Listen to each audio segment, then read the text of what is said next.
All right, boys and girls. So we are getting ready to go to our third annual Snowball Derby. To the 53rd annual Snowball Derby!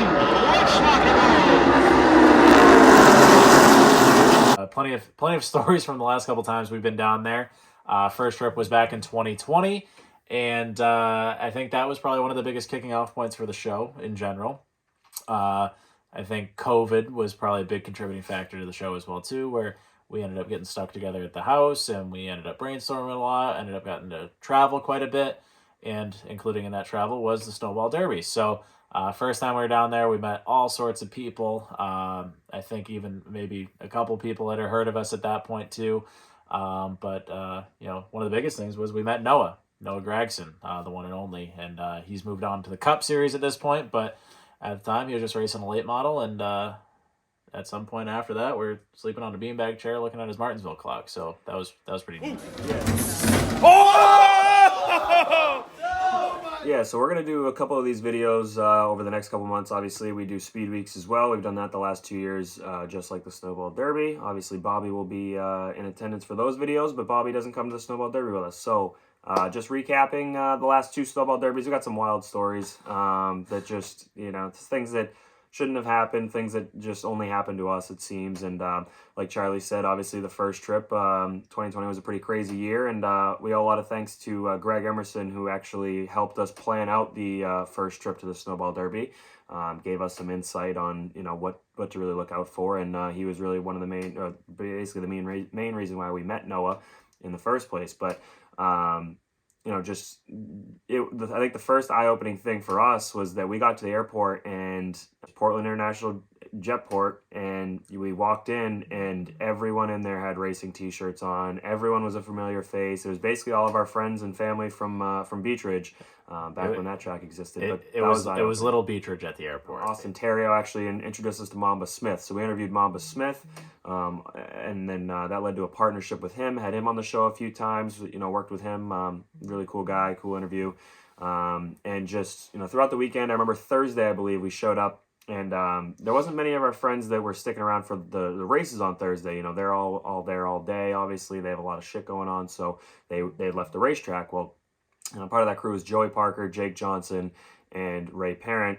And they asked, what are you doing? Like, what are you guys doing tonight? And we're like, oh, we're going to be at the racetrack till it's all over. Well, it just started. So they went out to dinner. They came to the racetrack, and so we started having a couple beers. Crew got together. We all got in the car and basically decided that we were going to go to Floribama. But on the walk there, one of my favorite lines of the weekend actually was Ray, who wasn't as experienced in the drinking world, and just looks over at Charlie all freaked out because he had basically just got drunk for the first time, and just goes, Charlie, are you okay to drive?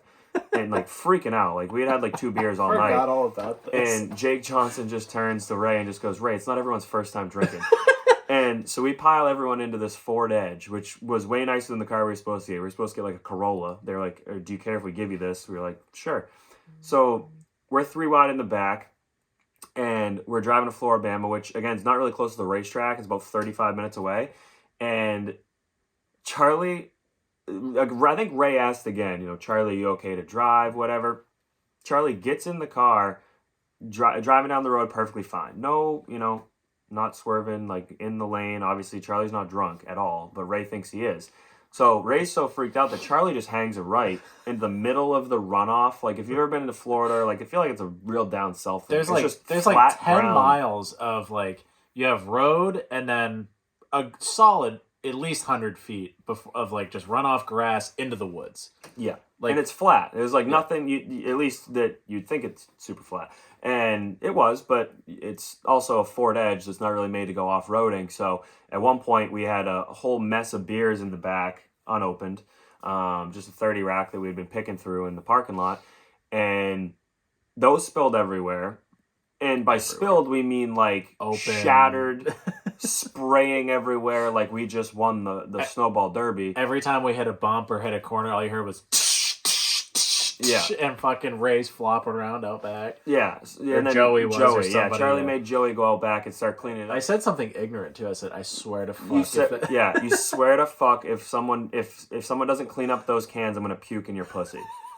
Like, as if it wasn't completely my fault that was happening to begin with. And while Joey went into the back to try to clean it up, you were just doing S's down the middle of the road, just fucking with him. But safe, of course. Yeah, we had our helmets on. 2020, that was the first year that we had really experienced Floribama. Isn't that the year the helicopter in the middle of the road? Yes, completely forgot about this. So we're literally a helicopter in the middle of the road. So we go to Floribama, right? And the drive there is long, and a solid 45 minutes. It's built on a peninsula, and it's called Floribama because it's on the Florida-Alabama line, for those who don't know. And we're driving there. Well, we get there. Eventually, the night ends. We're driving back. We're on this bridge, right? Really long bridge.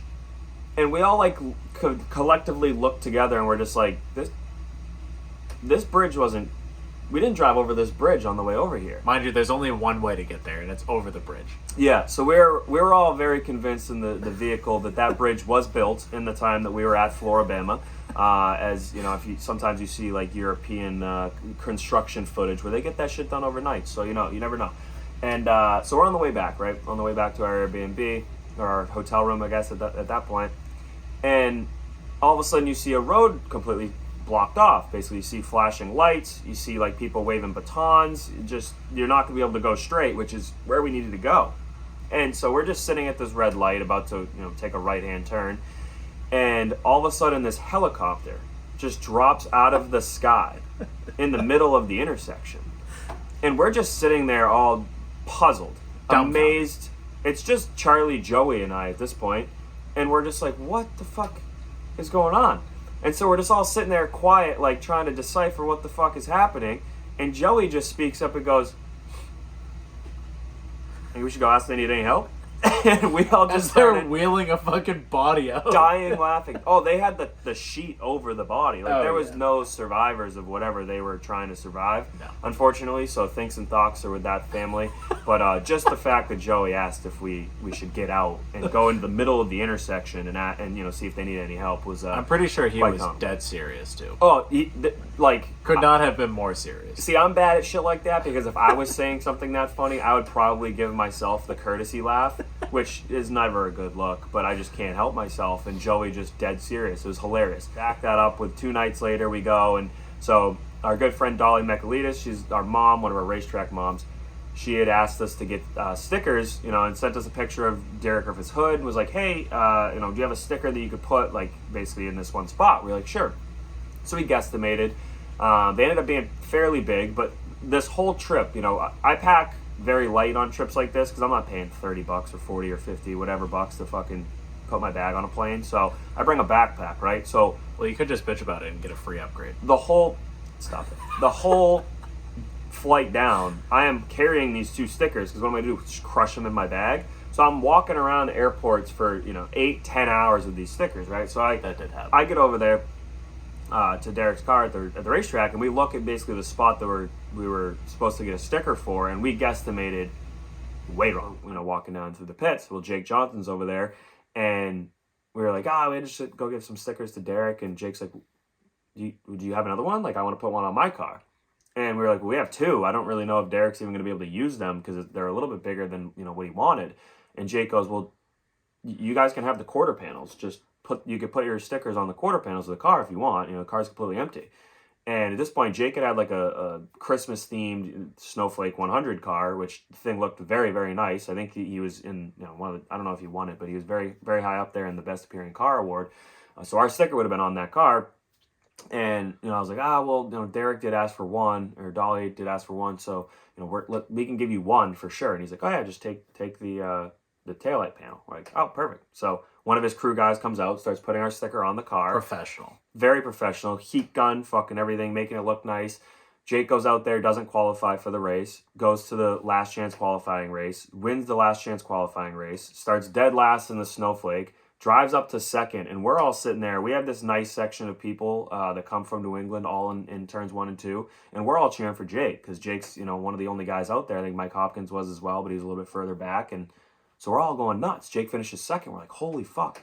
So Charlie and I get up, and we start booking it down to go to basically, get a picture of the car in Victory Lane finishing second. So we get down there, and a little part that we left out was we had this kid with us. Charlie's going to start seething here. We'll refer to him as M&M's. We get down to the start-finish line, right? And at this point, we don't know Stephen Nasse. Stephen Nasse just won the race, but he did make contact with Bubba Pollard. Probably shouldn't have been turned around, but we're not the race director. So they turn it around. They say Nasse's DQ'd, and Jake Johnson wins the snowflake. Standing underneath the flag stand, they announce Jake's the winner. We're like, fuck yeah, like that's fucking crazy. Can't believe it, whatever.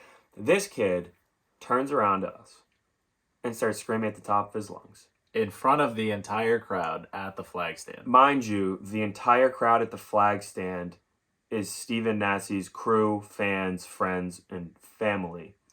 And this kid turns around, throws his hand up in the air, and he's like, "We just won the snowflake! Oh my God! Wow!" Running all the way down. Screaming, chasing us. We did it! We did it! And I just want to be like, motherfucker, we didn't even do anything. Yeah, we didn't even do anything. And I don't even know you, really. Yeah. We didn't do shit. Nothing. And so we get down there, right? So we're crossing, and they're doing pictures in Victory Lane and stuff. And so so we all walk down together. Fucked. Well, I just act like I own the place, as we sometimes do, wearing a Columbia jacket with the Black Flag Podcast logo on it, and the guy wouldn't let us go over to the Victory Lane picture, even though Jake was waving us on to come over to the picture. So I'm like, no, we're with that car. And he's like, no, you're not. And I was just like, no, our logo's on that car, which isn't a lie. I could have been the whole tail section. Could have said we were the sponsor. We weren't, but so we're like, we're with that car. So this guy says no again, and I just fucking went to the picture. So I'm in the picture. Charlie is not in the picture because Charlie and M&M's got ousted and ended up on the other side of pit wall. I think they might be in the background a little bit of the picture, but that was definitely one of the cool moments of the history of us going to Snowball Derby. Obviously, it's only been 2 years, but well, with that too, Jake Johnson's obviously leading the race a good chunk of the time, and Speedfit or fucking Racing America, whatever it is, had actually taken a picture of that car going into 1 and 2 and tweeted it, and it was just our logo to the masses. That certainly didn't hurt things at all. That was definitely a big jump, and obviously, like we had mentioned, meeting Mamba and meeting Noah, that was really what I think took the podcast to another level. There was a lot of times, throughout that first year that we were doing it, where it was like, this is a grind, this is going nowhere. What does the future in this even, entail? Like Charlie said, we were, a month removed from the Derby, and we're, at dinner with him and Riley Herbst, and then back at Noah's with Zane Smith and just a whole bunch of guys, and that's really like the propelling and the networking that really made this show kind of pop off, and it's gotten us to where we are at today. And I think that I don't know that the show would have existed if it wasn't for that whole deal. So. I don't know. It kind of like Brad said, that the beginning of it, the first year, was a lot. It was tough, and we were still trying to figure out like what day makes the most sense to do it. Are we going to do this weekly? Bi-weekly, every day, once a month? Like, we were still trying to figure out what our image was, or the identity of the show. And honestly, like, in my opinion, the biggest catapult to the show was COVID. And that sounds weird, it sounds fishy somehow, but when COVID happened, and we're a couple of years removed from it at this point, but when it first happened, everything shut down, like completely shut down. State of Maine was like, don't leave your house, you're gonna die. And we called bullshit a little bit, but, it was still very unknown. And between him working at the post office and me working at a car dealership at the time, there was a lot of downtime where we spent a lot of time together. And this was already after, Brad had moved from Westbrook, and he was living here now, and we were in the same house in quarantine together. And at the same time, I was racing at Beechridge, or had plans to race at Beechridge, and the season was like canceled, or nobody knew what was going to happen. So I'm not racing, but it's the middle of racing season, and a lot of the states were open to travel and people coming in. So we just mapped out this wild spree of races to go to. Black Flag Podcast, there they are. Because of that, we were able to meet a ton of people, do a ton of things that we never would have done if COVID had never have happened, honestly. And that might have been when the show just fizzled out. And because of that and all the things that we got to do, including figuring out how to go to the Snowball Derby the first time, it just kept for lack of a better term, snowballing into something bigger and bigger and bigger. Really, just the last thing from 2020 that I had was, it was super cool to be, at our first Derby, and like I said, we were sitting in a group of people that were all like-minded individuals, so we're all cheering for Derek Griffith, right? So he's charging up through the field. You had guys like, Kyle Busch, you had Chase Elliott, you had some really big name guys out there, and Derek's charging up through the field after a pit stop, and he's I think he's passing for 7th or 6th or something like that, and gets Boris Yurkovich. Boris Yurkovich. Clears himself low, and all you see is smoke.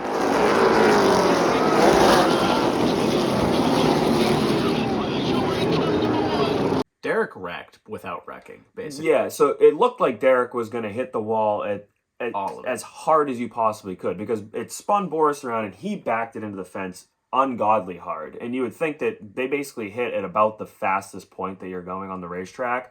They touched at least, and I'm assuming it ripped the wheel out of Derek's hand. You would have thought that he was going to go basically straight into the wall. So we all stand up and we're all like, fuck, like, come on. And then all of a sudden he's just not in the wreck, and you're like, where the fuck did he go? And you see him buzzing down the backstretch, and he lost one spot to Kyle Busch in all of that chaos.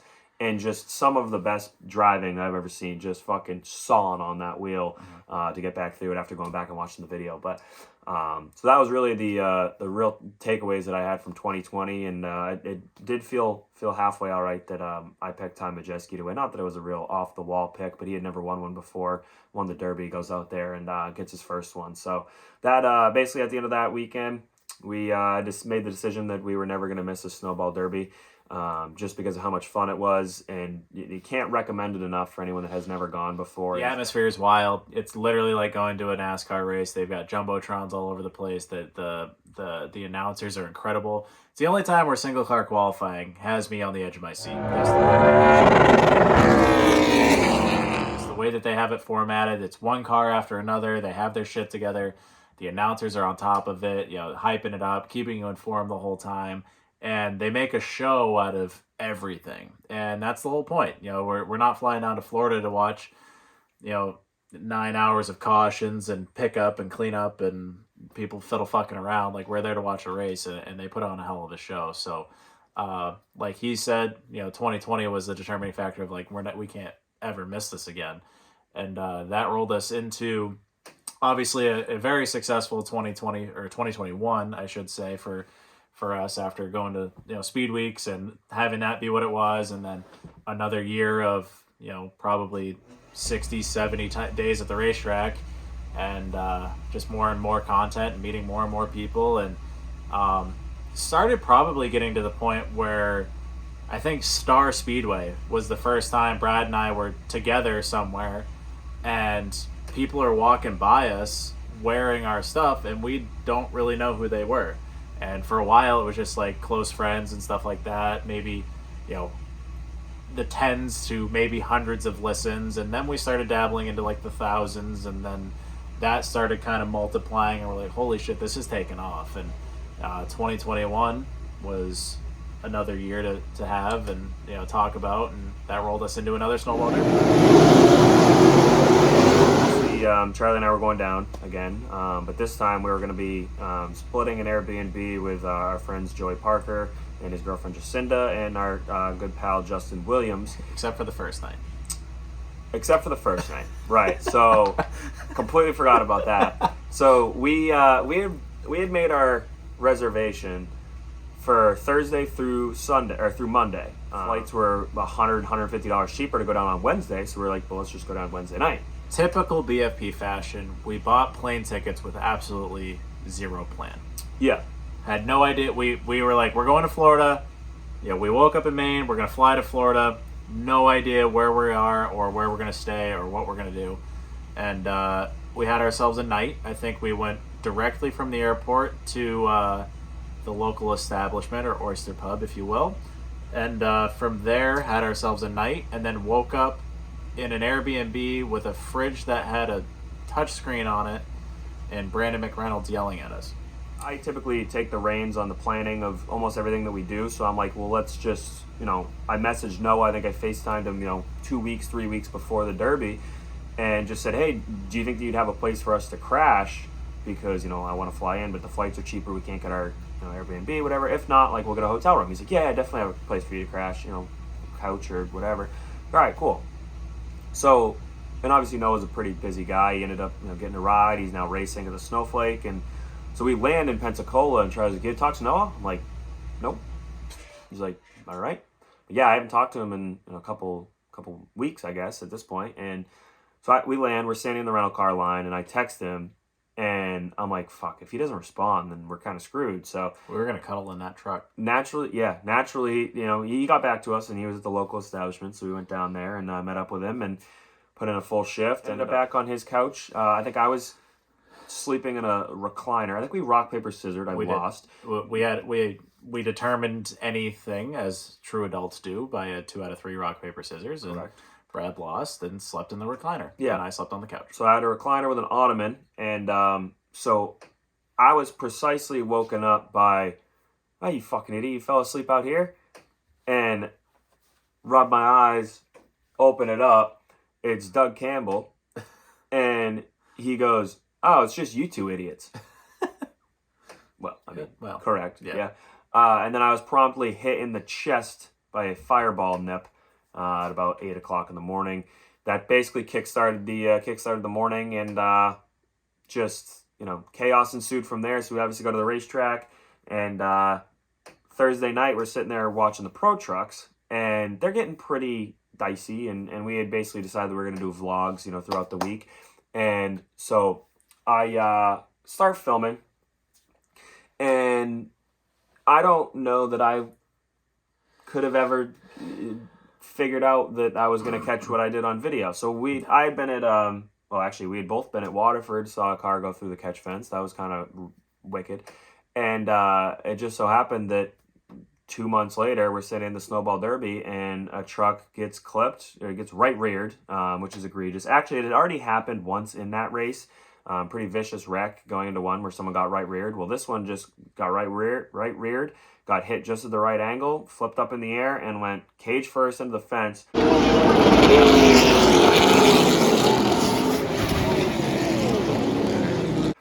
Easily the most wild local short track wreck I've ever seen in my entire life.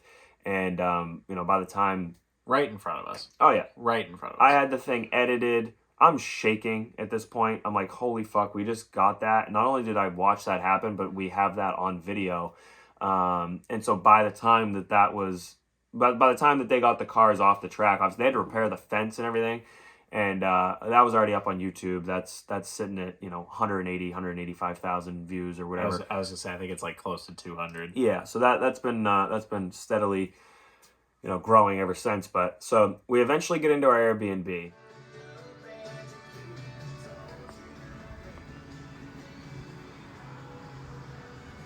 Which was entirely too nice for us. Oh my God. This is Charlie, one of Charlie's good friends, Taylor, Dad, Doug, they came over at one point. I'm getting the fuck out of here. And they're looking around with one of their local, I think, family members or whatever, and they'd been talking about like the real estate in the area, and he's like, oh yeah, this would go for multi-million dollars. We had no business being in there. Holy shit. Second shift at Floribama, and then we ended up going over to Waffle House, where we did chocolate milk shots with our boy Otis, who works. Who's probably still working there. Great guy. I mean, wicked nice fella. Poured chocolate milk. He legitimately poured shots of chocolate milk, and then did one with us, which was phenomenal. And when we say chocolate milk, we quite literally mean from a brown cow. Yeah, playing football with a Bud Light from one of the Airbnbs over to our parking lot of our establishment, which, again... Oh, fuck, I forgot about that. We were not supposed to be at that place. Yeah, because there was a ton of people renting a house out that was, like, adjacent to the parking garage, lot garage to our condo. Yeah. And we were... I think there was a solid, like, 30, 40-yard pass with a beer full. Brad caught neither of them. Yeah. They're perfect passes, Right in the hands. I had a couple, one that was over the shoulder too. I would have looked just like fucking Jalen Waddle or whatever, but unfortunately didn't pull it down. But that was, that was basically the extent of our floor bamming. We were in a weird spot last year where we ended up over on like the Panhandle, more on the Alabama side, which a lot of people stay there, but not really the people that we go down there typically and see, once or twice a year. So we I feel like Floribama for us, in terms of trying to meet people there, we're always either somewhere else, they're somewhere else, or we're in passing. And Floribama is a sweet spot. It's a weird bar for sure, but I feel like we've never actually had it set up where everybody was there. Yeah. And last year we gambled, and we were within very reasonable walking distance to the bar, which we thought was going to be the scene, and it wasn't, and it was 45 minutes from the racetrack. So that was kind of a bust, but the condo was beautiful. We ended up actually a couple times going out downtown Pensacola, which one of my favorite memories was we had all met up at Noah's place again, and we were all going out to this place. I think it was Wild Greg's. It was some sort of bar. Was wild. You could literally feel the floor flexing underneath you because the whole dance floor is on the second floor. It was a lot of fun. Let's just say that. But before we even got in there, right, we're in a pretty long line. Pensacola, Florida, middle of winter, Panhandle, not that warm, pretty cold. So we're standing there, and so Noah goes to the front of the line, and I guess he like knew the guy or whatever, and he was like, "Oh, I'm gonna get my buddies in." Well, so him and one of his buddies go in, and then it's just Charlie and I. And who we were not on the buddy list, apparently. We literally followed him from where we were standing to the front of the line. Well, he lets Noah and his other buddy go and then stops us and goes, "What are you guys doing? You guys just cut the line." And we were like, we just walked up through here with him. And he's just like, "Yeah, but these people are mad that you cut the line." We're like, "What are you talking about? We just came with him." And he's like, "Well, that doesn't matter to me. You're going to the back of the line." Kicks us to the back of the line and then lets everyone in line in immediately after. We were like, what the fuck? Well, no, you're leaving out the fact that Brad got booted to the back of the line, waited patiently in line to get back up to the door, and the guy said that Brad cut again, and this is where I thought Brad was going to kill somebody. Yeah. I actually completely forgot that happened, but he said, oh yeah, that's what he said, he said I didn't go all the way to the back of the line. I'm like, what the fuck are you talking about? I went to the back, we went to the same spot. It's not just me, it wasn't just us. I was gonna say, I was right next to him and I got in, no problem. Yeah, so yeah, he fucking stopped me again. This guy was like a power hungry fucking absolute raging cunt. So hopefully he's there again this year. Really just lightened the mood. But Charlie got someone arrested at the end of the night, which really lightened the mood, helped us all out. Oh no! Oh no! Oh no! Oh no! We were on the walk out of the place. I forgot all about that. We get kicked out. We're all walking out. Everyone's, single file line, whatever, on this sidewalk. It was fucking freezing. People are pulling out of this parking garage, this parking lot. And so, this one guy like revs it up a little bit. Charlie's like, "Fucking roast him! Woo!" Guy fucking steps on it, roasts him, flies out in the middle of the intersection. Not even 2 seconds later. Whoop, whoop. And one of Noah's buddies is like, "You did that. Hey, he did that." And Charlie's like, we gotta fucking go. Yeah, we gotta get out of here. What'd you do?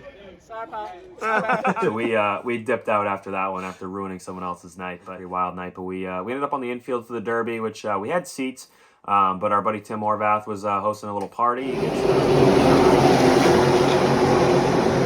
Eric Thorne kind of dick stomped him, and later on throughout the race, Chandler Smith eventually caught up to him and moved him out of the way. It was somewhat hard to keep track of the storylines that were going on throughout the race, but you could kind of tell who was moving up through the field from the infield. Ryan Preece was on a mission. Yeah. Yeah, Preece was flying.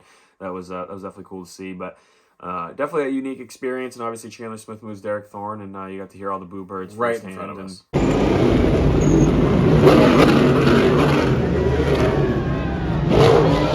Yeah, that was interesting, but definitely gonna end up in the exact same spot probably this year, I would assume. But the weekend was not over.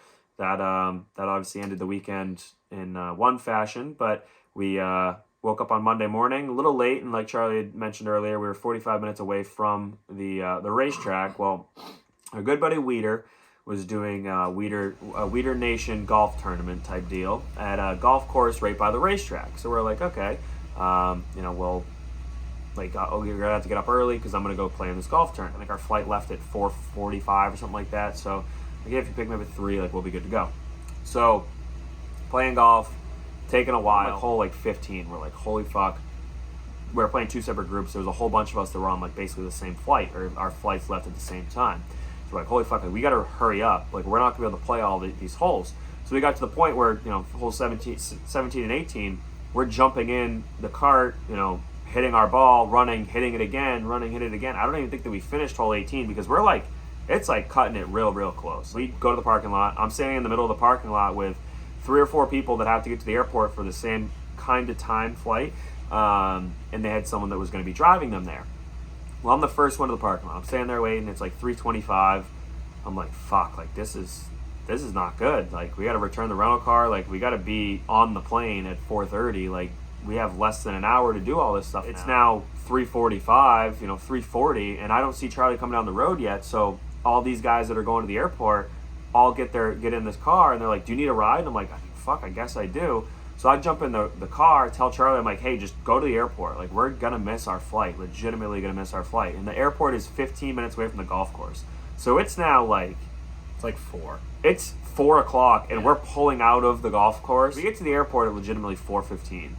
30 minutes before our flight leaves, but all fly out of the fucking car, you know, bags and shit. Running. Charlie had already got rid of the fucking rental car. We run in.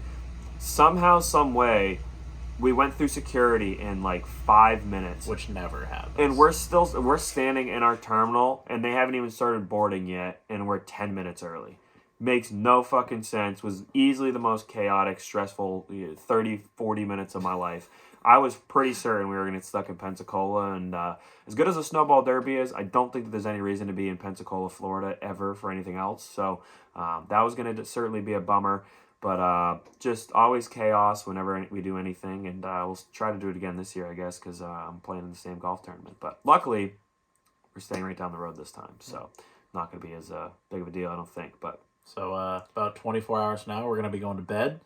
And getting up at 30 in the morning, and our good pal Trent Smith's going to be giving us a ride over to the Portland International Jetport, and we're going to be flying down to Pensacola for round number 3 for the BFP does the Snowball Derby. And biggest thing, just a universal message, blackflagpodcast.com.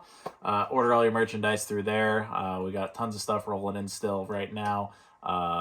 And from there, Patreon, Black Flag Podcast. Subscribe to that. Look us up on YouTube, as you're going to see it here, obviously, already. Like the page. Do whatever it is that you do. And if you're not going to the Derby, at least watch it on TV so we at least have something to talk about next time we see you.